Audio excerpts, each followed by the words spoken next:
स्वागत करते हैं आपका IRA की डिफेंस सूट सीरीज 14 में। तेजस MK-1A उत्तम AESA रडार का अपग्रेडेड वर्जन 41st एयरक्राफ्ट से कार्यभार संभालने के लिए तैयार है। हिंदुस्तान एरोनॉटिक्स लिमिटेड यानी HAL ने घोषणा की है कि उत्तम AESA फायर कंट्रोल रडार यानी FCR 41st तेजस MK-1A एयरक्राफ्ट से शुरू होने वाले इसराइली ELM 2052 AESA रडार की जगह लेगा। FCR इंडिया के डिफेंस इंडिजनाइजेशन एफर्ट्स में एक सिग्निफिकेंट माइलस्टोन है, जिसे defence research and development organisation यानी DRDO द्वारा विकसित किया गया है। इसने 2 लाइट कॉम्बैट एयरक्राफ्ट यानी LCA तेजस प्रोटोटाइप्स पर 125 फ्लाइट टेस्ट्स पूरे कर लिए हैं और रिग्रेस टेस्टिंग और वैलिडेशन से गुजर चुके हैं। तेजस MK-1A वेरिएंट FCR के मोर एडवांस्ड वर्जन को इंटीग्रेट करेगा, जिससे ट्रांसमिट रिसीव मॉड्यूल्स की संख्या 780 से बढ़कर 912 हो जाएगी।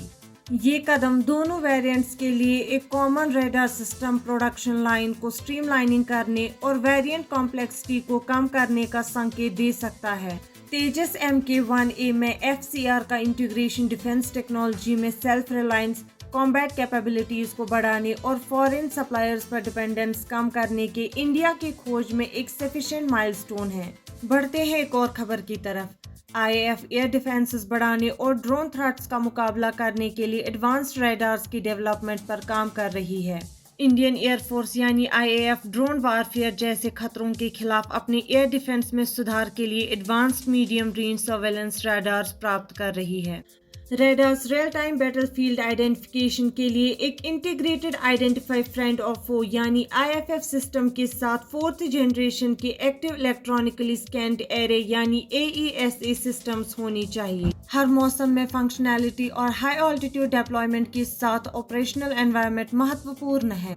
रडार्स व्हीकल माउंटेड होने चाहिए, डाइवर्स ट्रेन्स में हाई मैन्यूवरबिलिटी होनी चाहिए और C-17 हैवी लिफ्ट एयरक्राफ्ट का उपयोग करके एयर ट्रांसपोर्टेबल योग्य होना चाहिए। सूचना के लिए IAF का रिक्वेस्ट 15 अप्रैल को एक्विजिशन प्रोसेस में इनिशियल स्टेप का प्रतीक है। इन एडवांस्ड रडार्स के सक्सेसफुल डेवलपमेंट और डिप्लॉयमेंट से इंडिया के एयर डिफेंस कैपेबिलिटीज को काफी मजबूती मिलेगी। बढ़ते हैं एक और खबर की तरफ। इंडिया की अग्नि प्राइम इसके next gen ballistic missile exceptional mobility और स्ट्रेटेजिक फ्लेक्सिबिलिटी प्रदान करती है।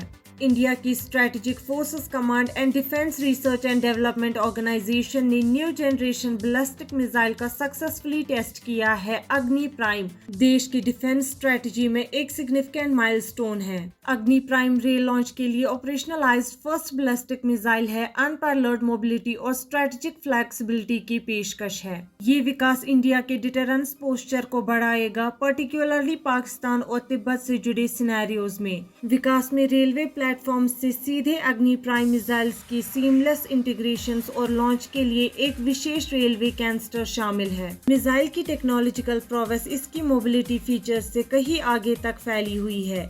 अग्नि प्राइम की टेक्नोलॉजिकल प्रोग्रेस इसकी मोबिलिटी फीचर्स से परे फैली हुई है, जिसमें मैन्यूरेबल री एंट्री व्हीकल यानी MARV जैसी एडवांस्ड कैपेबिलिटीज शामिल है, जो इंडिया के डिटरेंस पोस्चर को और मजबूत करते हैं। बढ़ते हैं एक और खबर की ओर। ISRO ने फ्यूचर के लिए डिजाइन किए गए एक powerful new launch vehicle Surya का अनवीलिंग किया है। ISRO ने नेक्स्ट जेन लॉन्च व्हीकल यानी NGLV प्रोग्राम सूर्या का अनवील किया है, जो इंडिया के स्पेस फेयरिंग कैपेबिलिटीज में रेवोल्यूशनाइज बदलाव लाएगा। Vehicle LME 1000 locks methane engine द्वारा पावर्ड होगा, जो लो अर्थ ऑर्बिट में 32 टन पेलोड पहुंचा सकता है, जो ISRO के करंट वर्क हॉर्सेस के लगभग 3 गुना है। फर्स्ट स्टेज मेन इंजन होंगे, जो स्पेस में हेवियर पेलोड्स के लिए इमेंस थ्रस्ट पैदा करेंगे। परफॉर्मेंस में ये significantly more ambitious space missions के लिए पेवे कराते हैं, जिसमें डीपर एक्सप्लोरेशन और लार्जर सैटेलाइट्स शामिल हैं। ये विकास ISRO के लिए एक मेजर स्ट्राइड का प्रतीक है, जो स्पेस एक्सप्लोरेशन में एक लीडिंग फोर्स के रूप में इंडिया की स्थिति को मजबूत कराता है। Increased payload capacity scientific missions, commercial ventures और ह्यूमन स्पेस फ्लाइट एंडेवर्स के एक वाइडर रेंज के द्वार खोलते हैं। हमारे साथ बने रहने के लिए शुक्रिया। मिलते हैं अगली खबर के साथ।